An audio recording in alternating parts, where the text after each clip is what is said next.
സുബൈറിന്റെ വീട്ടിലെ കാര്യങ്ങളൊക്കെ അറിഞ്ഞില്ല മുതലാളി.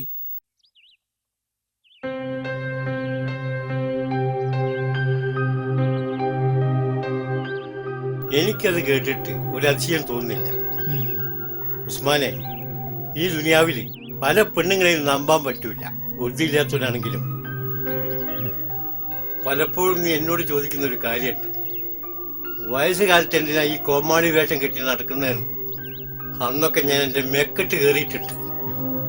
എനക്കറിയോ, ഞാനൊരു പെണ്ണ് കെട്ടിയതാ, നല്ലൊരു ജീവിത സ്വപ്നം കണ്ടതാ.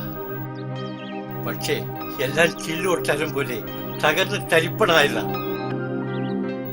കല്യാണം കഴിഞ്ഞ 3 സൗന്ദര്യമില്ലാത്ത എന്റെ കൂടെ ജീവിക്കാൻ പറ്റൂല എന്നൊരു എഴുത്തും എഴുതി വെച്ച് എന്റെ ഭാര്യ പണിക്കാരന്റെ കൂടെ ഒളിച്ചോടിപ്പോയി. അന്ന് മുതൽ ഇങ്ങനെ ഓരോ കോമാളി വേഷം കെട്ടി ഞാൻ എന്നോട് തന്നെ പ്രതികാരം വീട്ടുകയാണടാ. മുതലാളി കരയണ്ട. അല്ലെങ്കിൽ എന്താപ്പ നമ്മളീ നാട്ടിൽ നടക്കണേ? ഓരോരുത്തര് പറഞ്ഞത് കേക്കണം. രാപ്പകലില്ലാതെ ഗൾഫിൽ കഷ്ടപ്പെടുന്ന ആൾക്കാരുടെ പെണ്ണുങ്ങള് ഈ നാട്ടില് കാട്ടിക്കൂട്ടുന്ന പുകിലെന്താ? എല്ലാം കാലത്തിന്റെ ഒടു. അള്ളാന്റെ റസൂല് ഖിയാമത്ത് പറ്റി ഖുർആനിൽ പറയുന്നത് എല്ലാം നമ്മുടെ കണ്ണിന്റെ മുമ്പിൽ തെളിയല്ലേ. മടുത്തു ഉസ്മാന്റെ ജീവിതം. മരണത്തെ പറ്റി ചിന്തിക്കുമ്പോ ഒരു മനുഷ്യനായി ജീവിക്കണമെന്നൊരു തോന്നൽ. അതൊക്കെ നല്ല കാര്യം തന്നെ മുതലാളി. ചെയ്ത തെറ്റുകൾ മനസ്സിലാക്കി പടച്ചവനോട് തൗബ ചെയ്ത എല്ലാ തെറ്റുകളും പടച്ചവൻ പൊറുക്കും. എനിക്ക് 10ഉം 10,000 ഒന്നുമില്ല, ഒറ്റ മോളേ ഉള്ളൂ. ഈ കാണുന്ന സ്വത്ത് മുഴുവൻ നോക്കാം. അതിനിപ്പോ ഞങ്ങളൊന്നും ആവശ്യപ്പെട്ടില്ലല്ലോ ആചാര്യ. അതുകൊണ്ടല്ല, ആചാര്യ കാര്യങ്ങൾ പറഞ്ഞാണ്. ഒരു ഡോക്ടറെ തന്നെ മരുമകനായി കിട്ടണമെന്നായിരുന്നു എന്റെ ആഗ്രഹം. ഏതായാലും അത് സാധിച്ചു. ഉറുപ്പ്യ 1, 2 അല്ല, 50 ലക്ഷം ഞാൻ മുന്നോട്ട് ചെലവാക്കിയത്. സംസാരിച്ചിരുന്ന നേരം പോവും. നിങ്ങളെ മോളെ വിളിക്ക്. മോളെ സുമി, ചായ കിട്ടെടുത്തോ.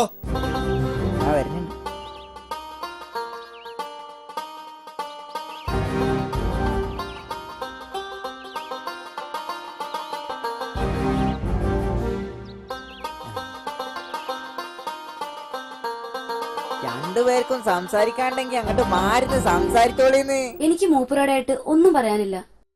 എനിക്ക് പറയാനുള്ളത് നിങ്ങളോട് എല്ലാവരോടും കൂടിയിട്ടാ. നിങ്ങൾ എന്നെ പറ്റി എന്താ വിചാരിക്കുന്ന എനിക്ക് അറിഞ്ഞൂടാ. എന്റെ മനസ്സിൽ ഞാൻ ഒരാളെ നിക്കാഹ് കഴിച്ചിട്ടുണ്ട്. അത് മറന്ന് നിങ്ങളെ ചതിക്കാൻ എനിക്ക് ആവശ്യം. ഓളങ്ങൾ തല്ലരുത്. ഈ സ്നേഹം എന്നൊക്കെ പറയുന്നത് പിടിച്ചു വാങ്ങാൻ പറ്റുന്ന ഒന്നല്ല. നമ്മളൊക്കെ മക്കളുടെ ഇഷ്ടം അനുസരിച്ച് പ്രവർത്തിക്കണം. നല്ല ബന്ധാച്ചാ നിങ്ങളാണ് നടത്തി കൊടുത്താളി. സ്നേഹിക്കുന്ന അവർ രണ്ടുപേരും പിരിച്ചിട്ട് എനിക്ക് അവളെ നിക്കാതെ കഴിക്കണ്ട.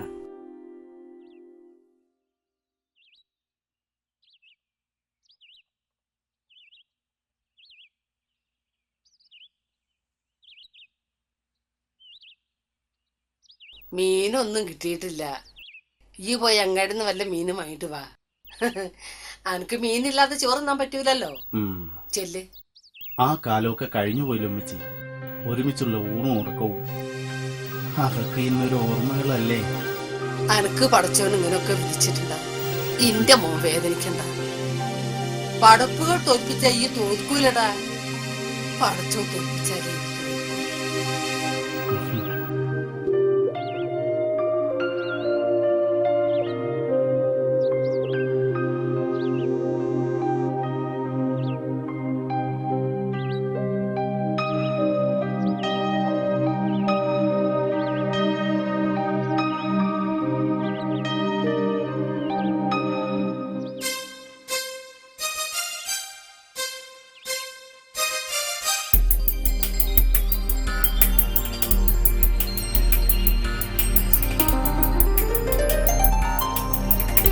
സുബൈർക്ക,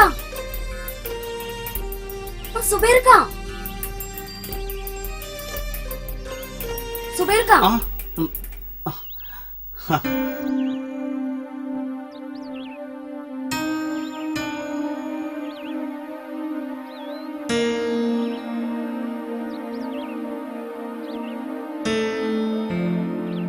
എത്ര നാളായി സുബൈർക്ക എന്നെ കണ്ടിട്ട്? എന്നെ മറന്നുല്ലേ? സുറുമി പോയതും കബീർക്ക വീട് മാറിപ്പോയതും ഞാൻ അറിഞ്ഞു. സുബൈർ ഖാൻ എന്നെ ആശ്വസിപ്പിക്കാൻ പോലും എനിക്ക് ഇവിടുന്ന് വരാൻ പറ്റൂല. സുബൈർക്ക സൂക്ഷിക്കണം. ബാപ്പാന്റെ സ്വഭാവം നിങ്ങൾക്ക് അറിയാലോ. നിങ്ങളെ ഇല്ലാതാക്കാൻ വേണ്ടി ബാപ്പ എന്തൊക്കെയോ തീരുമാനം എടുത്തിട്ടുണ്ട്. എനിക്കിപ്പോൾ ജീവിക്കണമെന്ന് വലിയ ആഗ്രഹമില്ല സുമി. ഒരായുസ് കൊണ്ട് ഞാൻ കെട്ടിപ്പൊക്കി ഉണ്ടാക്കിയ എൻ്റെ കുടുംബം പോലും ഇന്ന് എനിക്കില്ല. എൻ്റെ അനുജത്തി, എൻ്റെ ഇക്കാക്ക എല്ലാം എന്നെ ഇട്ടെറിഞ്ഞു പോയില്ലേ. ഞാനിപ്പോൾ ആർക്കും വേണ്ടാത്തവനാ സുമി. സുബൈർഖാൻ ഇന്ന് കണ്ടത് നന്നായി. ഞങ്ങൾ ഇവിടുന്ന് പോവാം. വേറെ ഏതെങ്കിലും നാട്ടിൽ പോയി എന്റെ മനസ്സ് മാറ്റി കല്യാണം കഴിപ്പിക്കാനാ ബാപ്പാന്റെ പരിപാടി. ഒരു കണക്കിന് അതാ നല്ലത്. നീ പോയി കല്യാണമൊക്കെ കഴിച്ച് സുഖമായിട്ട് ജീവിക്കാം. അനക്ക് നല്ലത് വരാൻ പടച്ചോനോട് ഞാൻ പ്രാർത്ഥിക്കുന്നുണ്ട്.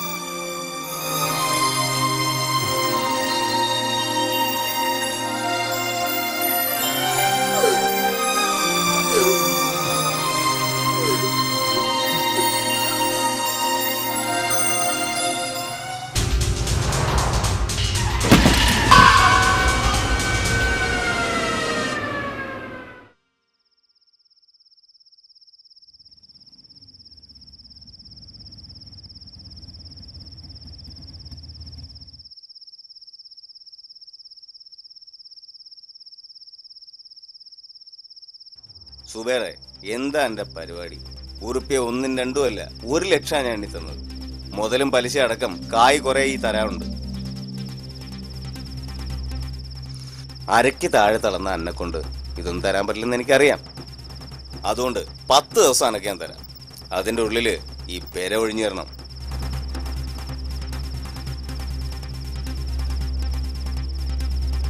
ആ കാര്യങ്ങളൊക്കെ വ്യക്തമായിട്ട് ഞാൻ സുബേറിനോട് പറഞ്ഞിട്ടുണ്ട്. അല്ല, ഈ പെര ഒഴിയുന്ന കാര്യേ. മോനെ, വയ്യാത്ത ഇവനെയും കൊണ്ട് ഞാൻ എങ്ങോട്ടാ പോവാ? ഇതൊക്കെ എന്നോട് പറഞ്ഞിട്ട് ഞാൻ എന്ത് ചെയ്യാനാ? ഇതെന്റെ തൊഴിലാ, എനിക്കിത് ചെയ്യണം.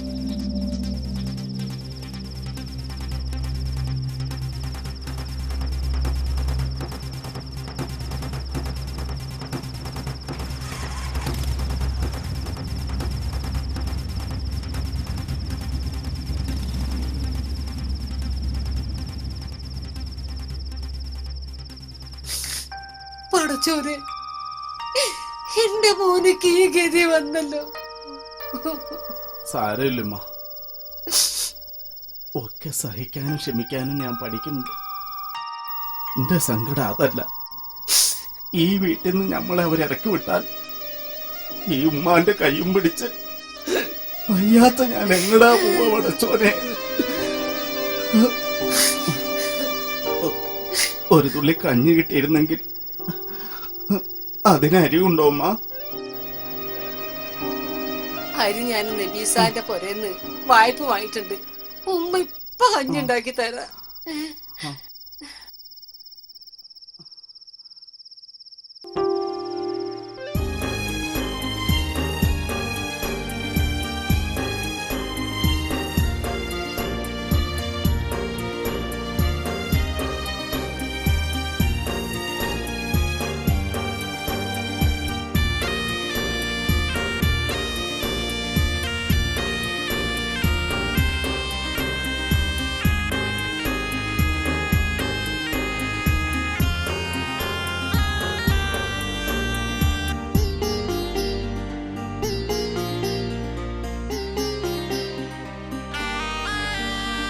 നോവെറിയുന്നു നെഞ്ചിൽ തീ കനലെരിയുന്നു, മിഴി നിറയുന്നു തമസിൻ നിഴൽ വിരിയുന്നു.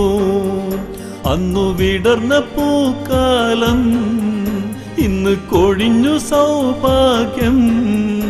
ഈ നിഴലിൻ മാറിൽ വീണുടഞ്ഞു ജീവിതം നിർഭാഗ്യം. നോവെറിയുന്നു നെഞ്ചിൽ തീ കനലെരിയുന്നു, മിഴി നിറയുന്നു തമസിൻ നിഴൽ വിരിയുന്നു.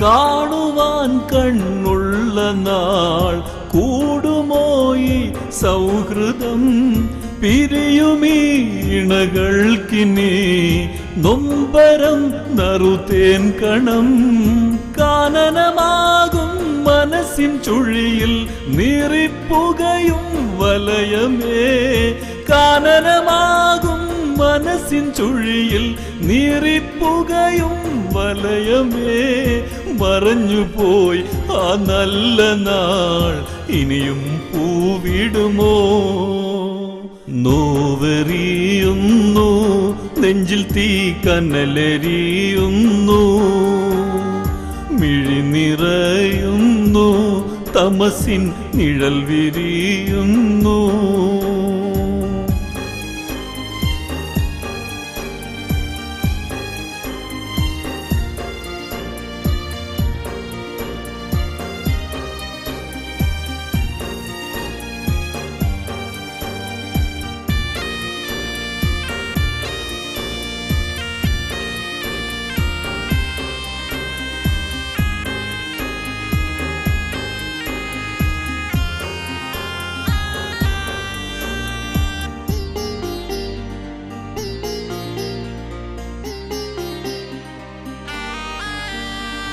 മുൾപടർപ്പിൻ വീതിയിൽ ഭാരം ചുമക്കും കാളയായി വഴിദൂരമറിയാതലയുമീ അണയാതയകലും തിരകളായി കാതര ഹൃദയം ഇനിയും തേങ്ങി കാവലനിയോ കാലമേ കാതര ഹൃദയം ഇനിയും തേങ്ങി കാവലനിയോ കാലമേ പോയൊരാവുകൾ ഇനി സുഖങ്ങൾ പെയ്തിടുമോ നോവെറിയുന്നു നെഞ്ചിൽ തീ കനലെരിയുന്നു മിഴി നിറയുന്നു തമസിൻ നിഴൽ വിരിയുന്നു അന്നു വിടർന്ന പൂക്കാലം ഇന്ന് കൊഴിഞ്ഞു സൗഭാഗ്യം ഈ നിഴലിന്മാരിൽ വീണുടഞ്ഞു ജീവിതം നിർഭാഗ്യം നോവെറിയുന്നു നെഞ്ചിൽ തീ കനലെരിയുന്നു മിഴി നിറയുന്നു തമസിൻ നിഴൽ വിരിയുന്നു